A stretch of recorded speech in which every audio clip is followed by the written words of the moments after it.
Episode of the Pu'u Muay Thai Podcast is brought to you by pmtlifestyle.com.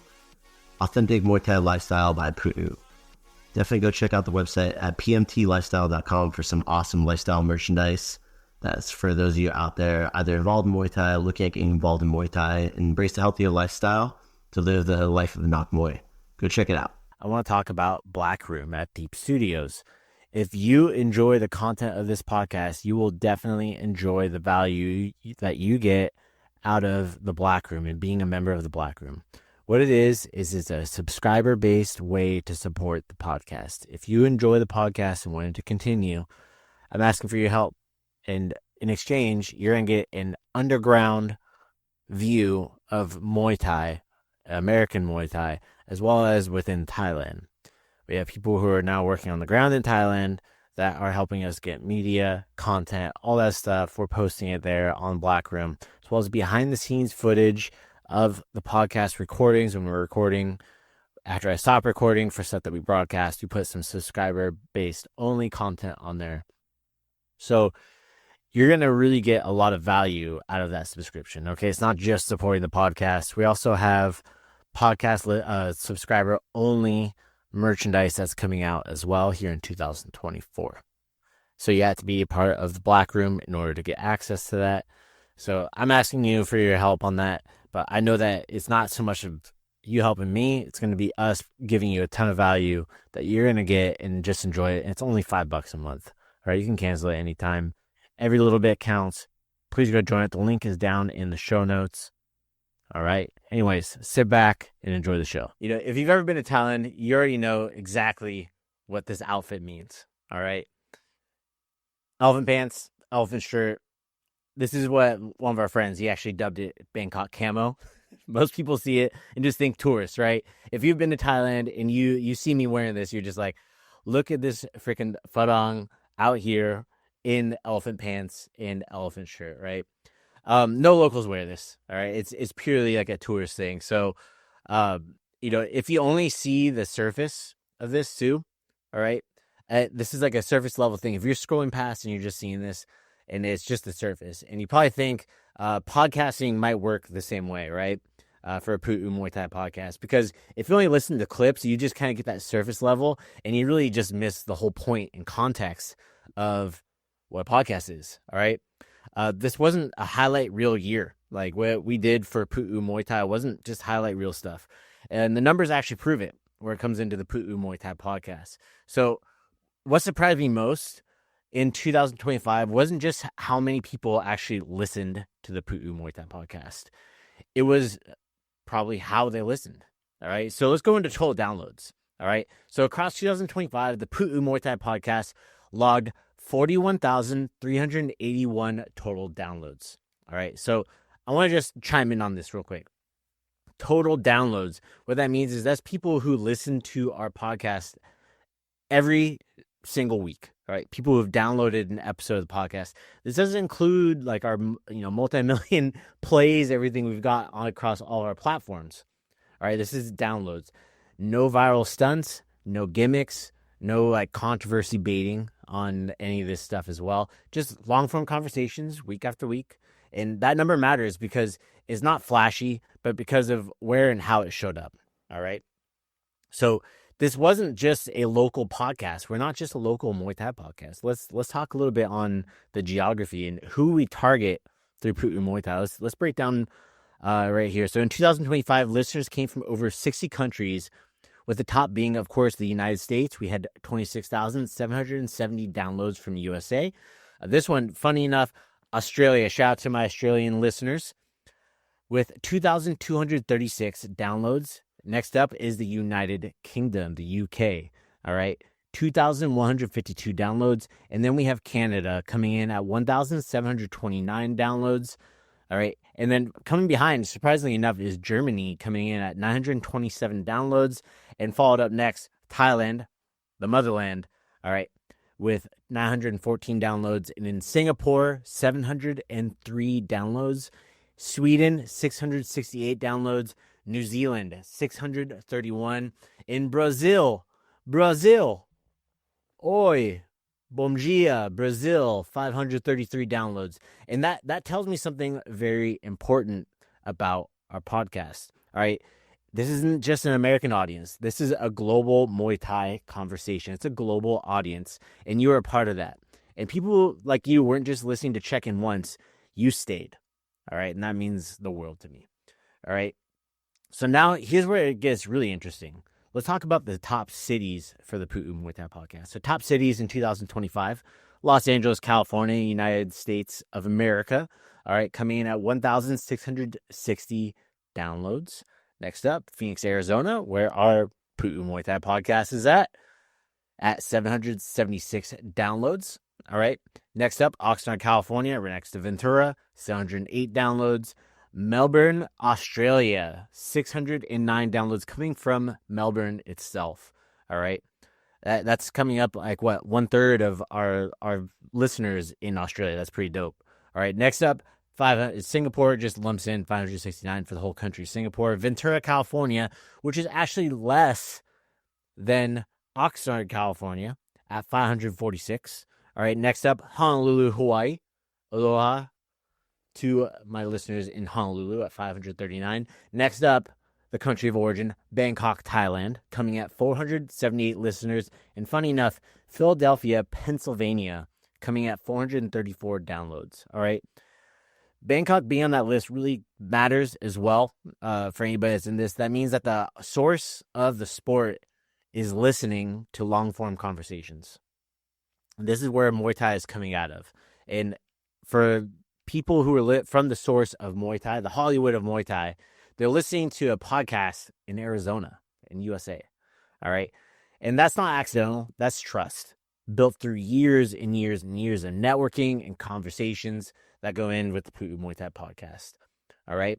So if all you heard were short clips, or you were like scrolling through here on TikTok, on Instagram, YouTube, Facebook, wherever you're watching this at, or if you've been just listening to audio clips, all right, you would have missed what actually defined 2025 for the Pu'u Muay Thai podcast. You would have just missed it, all right? So let's go in. Episode 186, Running a Muay Thai Gym in 2025, The Hard Truth. So this was a great episode. It wasn't just motivational content. This is one of our top listened pieces of content, by the way. This was reality, staff burning out, profit margins, responsibilities as a gym owner. And that episode alone explained why so many gyms struggle quietly and why they don't post about that online. So shout out to all the Muay Thai Academy program gym owners that are out there. Episode 214, it's not about fashion. We talked about this, which is very funny. We talked about Muay Thai shorts. And meanwhile, I'm sitting here in freaking, elephant pants and elephant shirt, right? So we talked about uniforms, wearing Muay Thai shorts, tradition, and why culture isn't decoration. That conversation hit home for a lot of listeners. A lot of people got turned up on this one. Like, oh, I can't afford Muay Thai shorts. Man, if you're spending $150, $200 on a gym membership for training, go spend $20 on a pair of Muay Thai shorts. Simple enough. All right. So this is at home in the U.S., especially in Thailand and Australia. This was a big episode for there. Next up, episode 216. So breaking the Muay Thai plateau, one of the clearest examples of why long form matters. This wasn't about techniques. It was about psychology of a student, such as yourself, expectations, and ego. This episode, it retained listeners all the way through. So people listen through the whole entire episode, whether it be 20 minutes, 45 minutes, right? Episode 221, the U.S. Muay Thai Open, changing amateur competition. This was a structural episode. I had Thiago on here in the studio. There's no hype, no drama. It's a real look at amateur Muay Thai from somebody who is doing it themselves. All right. Somebody, it's coming from the horse's mouth. This is coming from one of the promoters for one of the bigger tournaments in the United States for amateur Muay Thai through U.S. Muay Thai Open. Talked about the evolution, kind of where they see it going as well, and how they can see it growing. All right. And what still needs fixing at the end of the day. All right. So 2025 wasn't just about conversations. Also, it was about people. One of the biggest shifts in 2025 is that the podcast stopped just being a voice in your headphones. All right. It became a place where people walked into. We had our Teep Studio before, but now we have more of like the Black Room setup, right? Black Room at Teep Studios. Shout out to all the Black Room subscribers as well. We got about 11 of them right now. I appreciate all 11 of you. All right. So, real quick plug. If you've been listening to the Pu'u Muay Thai podcast and you find value, entertainment, you enjoy it, get in on the Black Room. You're going to freaking love it. All right. Have a lot of stuff in store for 2026. All right. So some guests that came to the Academy this year also, we had Onion Topic that came into the Academy this year. We had multiple guests that didn't just call in as well. All right. They came to Pu'u Muay Thai, to the Pu'u Muay Thai Academy in Ventura. They met our staff. They saw our kids' classes in motion. They watched how our adults actually train. And they saw the systems, the culture, and the day-to-day reality of running a Muay Thai Academy. And that mattered too, because a lot of the people that talk about Muay Thai gyms, very few actually stand on the mats. Like, there's a lot of Muay Thai influencers that are out there that have never actually set foot on like running a business on their own and investing from their own pocket into it. All right. There's some Muay Thai influencers who had it, it got backed by people. All right. They got funded from people, which is great. Not hating on them. But not a lot of people started from zero like we did. All right. And very few stand on the mats and observe the class like this too. Several guests commented off mic that the biggest surprise wasn't just the training, it was the structure, how staff communicated, and how beginners are onboarded. All right. And how our culture is enforced without ego, the friendliness of everybody in the academy. And those moments changed the tone of the conversations that we had as well. They weren't theoretical anymore. All right. We weren't just talking in theory about programming, about business. All right. People could actually see it in person. And our Pu'u Muay Thai Ventura staff actually became part of the story in 2025 here on the podcast. Our staff became visible voices. We had Coach Finney, we had Coach Isaiah, we had Coach Zach, we had Crew Ed, we had our program director Glory. We had all these people. They're not just background characters, right? We talk about them all the time, little segments that have come in, but now you're able to connect with them, all right? The assistant instructors, the senior coaches, leadership team. They weren't there to just posture and say, "Oh, I'm a coach here at Pu'u Muay Thai." All right, coming from the guy that's wearing a freaking elephant shirt and elephant pants.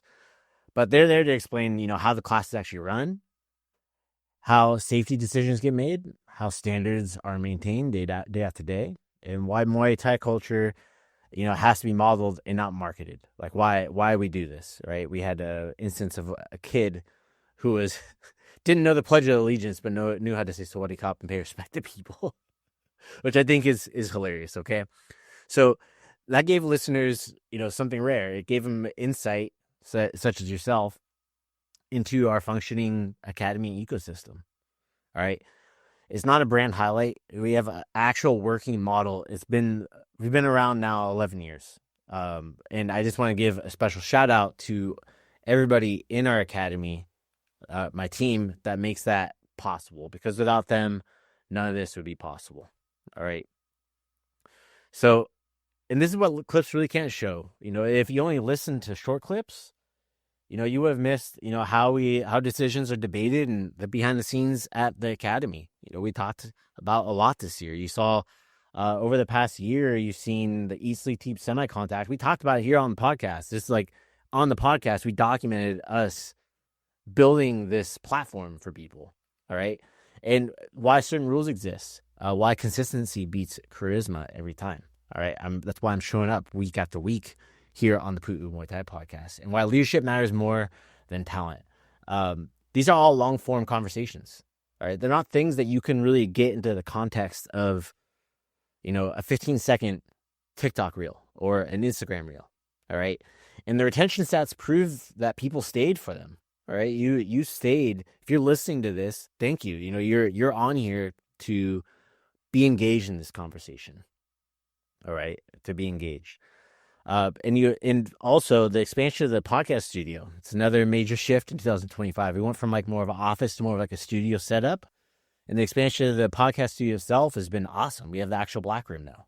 All right, and this wasn't about aesthetics, like a little bit, right? But it was about capability. Right here at the studio, we have a gym on site that's downstairs. We have like coffee, everything to kind of just hang out here and work. And this is something that allows me to continue to work with my team. I work remote for the academy, and for marketing and stuff like that, and for here on the podcast. All right. And the studio became a place where in-person conversations could happen. People could hang out at the seat right next to me, or people could hang out. Guests could relax, right? Talked about the gym, talked about coffee, all that stuff. And we could have long-form conversations where we could just breathe. We'd have video, audio, and social content could be captured intentionally. We have a whole setup, all right? And that expansion allowed the podcast to evolve without losing its core identity, all right? We started in the back closet of the Ventura Academy during classes and after classes. That's literally how we started, audio only. Now we have, we're in a small office, but it's much bigger than the broom closet at our first location in Ventura. All right. So just having better conversations, and then we have a better container to package all in for you. So this is why it mattered for the podcast as well. It matters for you because when the environment improves, the quality of honesty improves. People tend to open up a bit more. All right. They stay longer. They go deeper. And that showed up in the numbers. We didn't just have like spikes of listeners. We didn't have like gimmicks to get people to watch. We just had consistency. I had a little bit of clickbait, but that was from my friends' episodes, right? So with that said, I would like to say a special fuck you, Matt Lucas, and fuck you, Joe Comerford. Of course, I'm joking. I'm using that for you guys, so that way you go back and listen at the recap, okay? So 2025 was a proof of concept year. All right. Looking back, 2025 proved something really important for me, that this podcast works because it's connected to a real gym, to a real program, a real team. It's supported by real staff. All right. It's not just me. Like if you're listening to this, the Pu'u Muay Thai podcast isn't just Jonathan Pu'u. It is the team behind it. I have myself at the front, founded the company, but everybody that is involved in running this ship couldn't do it without any of them. All right. It's grounded in real operations. All right. We have real ops that are going on, and it's accountable to real people. All right. Without them, we wouldn't be able to do any of this. And that's why the audience grew steadily and instead of explosively. And honestly, I'll take that trade every time. I'm not about gimmicks. I'm about being authentic. All right. And the stats tell me that you wanted that depth as well. And here's what those numbers tell me. You didn't just chase after the views. Like I was saying, chasing the knockout, right? Chasing after the clicks, chasing after the plays. You stayed for long form conversations, the nuanced opinions that we had, very niche opinions and uncomfortable truths. People who actually work in the sport as well. Like I had promoters, I had ring officials, I had all kinds of people on here. And the average listener didn't just download one episode. They came back here, and that's rare. All right. And that's intentional from all over the world. All right. So this is where the Bangkok camo actually fits into this. This outfit is it's completely a joke. Okay. So the term Bangkok camo came up because I was just in Bangkok, Thailand. I was at Ratchadamnern Stadium. I was watching the fights first night. And I look over and I see a guy wearing this shit. I'm like, man, this person looks like someone I know. It looks like Bobby Peak from Texas, from Ambush Muay Thai. I'm like, this looks like Bobby, but Bobby wouldn't wear a bucket hat with glasses and elephant pants and an elephant shirt. Like, no way in hell. Unless he's trying to not be recognized by anybody and be low key. So I'm sitting there watching the fights. Shout out to Joe Comerford for the hookup on RWS, by the way. I was watching the fights. And I kept looking over. I'm like, man, this has to be him. And I saw him. Like, no, that can't be Joe. That can't be Bobby. And then eventually, I saw him again. I just said, hey, Bobby. He turned over. Sure as shit is Bobby Peak in fucking Bangkok camo. All right. So Bangkok camo represents a stage where you've seen the surface and you're ready to go deeper. All right. Some people stay a tourist forever. They stay in this tourist fatigue forever, and they think they know Muay Thai. All right. They go back home and say, I trained Muay Thai in Thailand. It's like, dude, you trained in Chiang Mai for our private lesson. Like, what's the level you went on? And you're showing up in elephant pants and shit, and you're being serious. But the thing is, some people stay long enough to learn and understand this joke. All right. And a few people take responsibility for how Muay Thai is represented in the sport. And while having fun, right? This podcast is for that last group. All right. And this wasn't theory. We were there. So everything I just talked about, the culture, responsibility, depth, that didn't stay behind a microphone in 2025. We took it to Thailand twice, and that matters, right? So, which is why we, like I said, when we went to Thailand, it wasn't a disconnect. I didn't go there for just vacation, right? It was a continuation. And that's something that I really enjoy about doing what I do and getting to travel and network and connect with everybody, right? Keith Canton Gym, it's not tourism. This year we attended 2 training camps. Yes, it's tourism, right?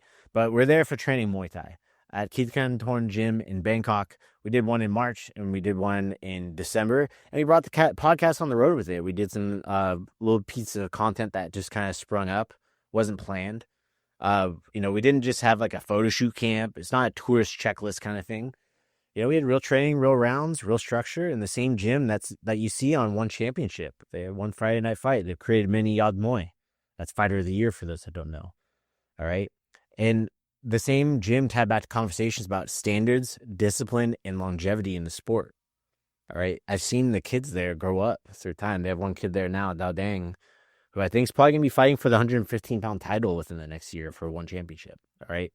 So for a lot of people in our group, this is a moment in Muay Thai that stopped. It made Muay Thai stop being just like a moment for them, an idea, and it became a lived experience. They're going to remember that for the span of their life, right? It's one of the reasons I always enjoy going to these camps and training with everybody. And that's why camps matter when they're done right, all right? So let's talk a little bit. Also, Matt Lucas, The Business of Muay Thai. That was a great moment, all right? So we also did a piece that's going semi-viral right now, in 2025, in collaboration with Matt Lucas, at Matt Lucas Muay Thai. So on his platform, not ours, of course, focused specifically on the business of Muay Thai. We talked about going pro in 2026. All right, and this wasn't an accidental piece. Me and Matt, we met up, we talked about it in depth. All right. And Matt's been a part of these long-form conversations before here on the podcast. He's been a guest on our podcast multiple times. So if you don't know who Matt Lucas is, go back, go listen to it. We made predictions on the podcast that came true. On one of the episodes where we were in Santa Barbara, Pu'u Muay Thai Santa Barbara, when we were recording it, we were insinuating about Smila Sundell becoming a world champion. We didn't use her name, but we were saying this person's going to become One Championship world champion, probably going to be the youngest. Sure as shit, it happened. You heard it here first on the Pu'u Muay Thai podcast. All right. So it's not just surface level motivational content. We talked about, what gym ownership looks like, why most people underestimate the overhead of what it takes to become a professional fighter, why passion alone doesn't always keep the doors open and doesn't keep your visa valid when you're in Thailand, right? And why Muay Thai needs smarter operators and not louder ones. And that piece hit because it was honest, has the same philosophy as this podcast, and it just delivered to a wider audience, all right? If you haven't listened to that episode, I highly recommend it. I'll just put my finger right here, and my editor can go drop that in here, so that way you can go listen to it. If you're listening or watch it on YouTube, if you're listening to this episode on the Pu'u Muay Thai podcast, go look up Muay Thai Podcast on all platforms, Matt Lucas Muay Thai Podcast. You will see that episode. It's a good one, all right? So if you're thinking about going pro at all, we talk about staying in the USA or going to Thailand full-time, or a combination of both, and the financials behind it and what it actually takes. All right. And things that are going to cause you to fail right off the bat. Good piece of content. So next up, visiting Bruce Pontypool and Chonburi Muay Thai out in Pattaya, Thailand. We also spent time in Pattaya with them. All right. This last trip. Bruce has been here on the podcast before as well. He's not just a gym owner. He's from Chonburi, Thailand. It's right outside of Pattaya. All right. And he represents something important, bridging Muay Thai culture with international students without watering down Muay Thai. That's what he's doing. All right. Seeing his team train, operate, and mentor fighters on the ground reinforced something that I said all year. The gyms doing it right aren't chasing hype. They're building systems, people, and standards. Bruce is also the promoter of the Eat, Sleep, Teep semi-contact platform in Nashville, Tennessee. So if you've been listening on the podcast for a while, you've probably seen Bruce be here on the podcast, and where we talked about the Eat, Sleep, Teep semi-contact series as well. All right. So I want you to think about, hey, these guys are meeting up in Thailand, they're meeting up all over the country and stuff too. Maybe you can kind of connect the dots to see how we're moving as a unit for Muay Thai. All right. This is super cool to see it happen. And I'm stoked to be able to document it and share it with you and see how we're actually trying to take this sport and give it some more legs. There's a lot of legs that are in the United States, but not a lot of them are moving at a pace that is going to help grow it. So more people move in the sport, the better it's going to do, right? So, and that trip tied everything together. This past trip in December tied everything together. The podcast conversations, the stats, the global audience. This wasn't theory anymore. I had somebody come up to me like, hey, you're Jonathan from the Pu'u Muay Thai Podcast. I had people come up to me in Thailand and say this. I'm like, hey, yeah, it's nice to meet you. Super humbling, right? Didn't expect that. But it's confirmation that the people listening from Bangkok, Melbourne, London, and Ventura, you're not just consuming content, you're living it. All right. And I'm seeing you out there in the wild. All right. So when I talk about Bangkok camo, this isn't cosplay. All right. It's what it looks like when you first show up the first time. But put in the time and stop pretending Muay Thai is just like a highlight reel thing, putting it on the platform. It's very important to understand like what Muay Thai is in Thailand, outside of Thailand, and everything in between. All right. So look past all the goofy shit and see a sport for what it is. All right. It is a people sport. Yes, it is a meat grinder, but it's a sport that we love. And we're all just a bunch of fucking nerds that love this stuff. All right. So if 2025 was the year of context, and then 2026 has to be the year of responsibility. Better education, better standards, better leadership, and better conversations for you. So if you're still wearing Bangkok camo in 2026, I hope it's because you stayed long enough to learn that something real about Muay Thai. Thank you for listening, and thank you for showing up for the whole conversation here on the Pu'u Muay Thai Podcast. This is the Pu'u Muay Thai Podcast in 2025. So let's get back to work. 2026, I'm looking forward to seeing every single one of you and on the broadcast as well for the Pu'u Muay Thai Podcast. It's been a great year. Like I said, could not do it without our team at Pu'u Muay Thai. Every single one of you, all the students, anybody that buys merch. If you want to support, buy stuff, great.